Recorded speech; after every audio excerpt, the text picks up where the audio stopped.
अध्याय 1 गाउँको बिहान। मधुर सङ्गीत सुरु हुन्छ। वाचकको आवाज न्यानो र शान्त छ।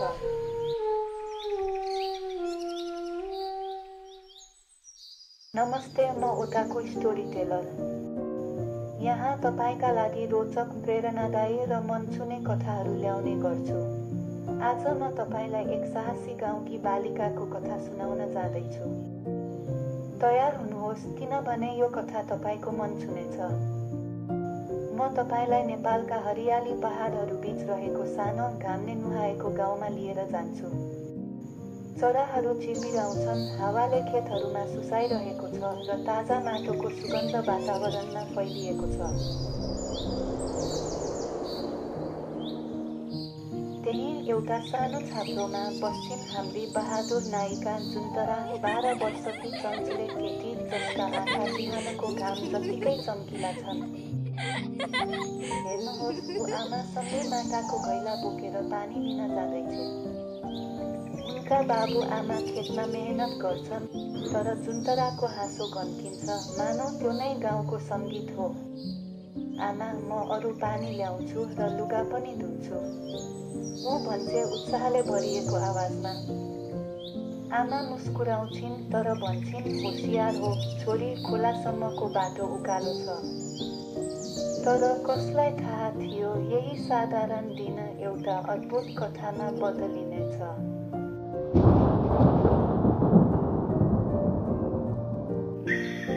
जुन्तरा खुसी हुँदै बाटोमा गुनगुनाउँछे। साँघुरो उकालो बाटोमा उसका पाइलाहरू हल्का छन्। घामले ढुङ्गाका किनारहरूमा सुनौलो झल्को दिन्छ।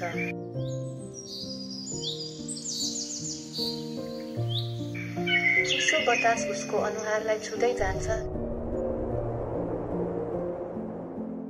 र माटोको ताजा सुगन्धले वातावरणलाई भरिदिन्छ। उसकी आमा दिएको माटाको घैला उसले कुममा समातेकी छ र उसको हल्का हाँसो गाउँभरि सुनिन्छ। तर अचानक घोडाको टापको आवाज नजिकिँदै जान्छ, धमिलो धुलो उडाउँदै। अगाडिबाट एक सैनिक घोडा कुदाउँदै आउँछ। ऊ बाक्लो बख्तरबन्दमा छ, घामले उसको फलामे कवच चम्किरहेको छ। उसको आँखामा कठोरता छ, आदेशको शक्ति बोकेको नजर। घोडा उसको आज्ञामा हल्का पछाडि उभिन्छ, धुलोको मुस्लोले आकाश भरिन्छ। गाउँलेहरू त्रसित हुँदै अडिन्छन्। उनीहरूको आँखामा डर छ। केटाकेटीहरू आमा बुबाको पछाडि लुक्छन्, वृद्धहरू शिर झुकाउँछन्।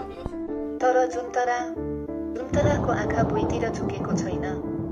उसको आँखा निडर छ, आवाज दृढ। सैनिक गर्जिन्छ, राजाको नयाँ कर तिर्नुपर्छ। प्रत्येक गाउँलेले पालन गर्नै पर्छ।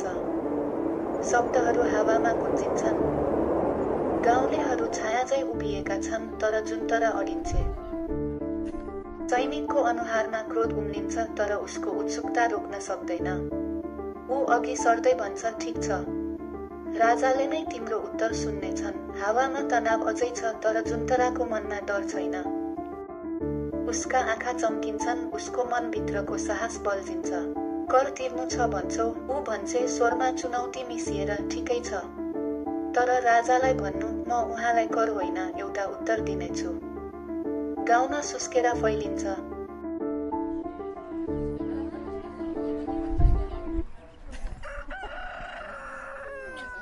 घाम उसको अनुहारमा चम्किन्छ र बतासले उसको कपाललाई हल्का उडाउँछ। अगाडिको बाटो अझै थाहा छैन, तर उसले आँटको पहिलो पाइला चालिसकेकी छ। यसरी जुन्तराको साहसिक यात्रा सुरु हुन्छ।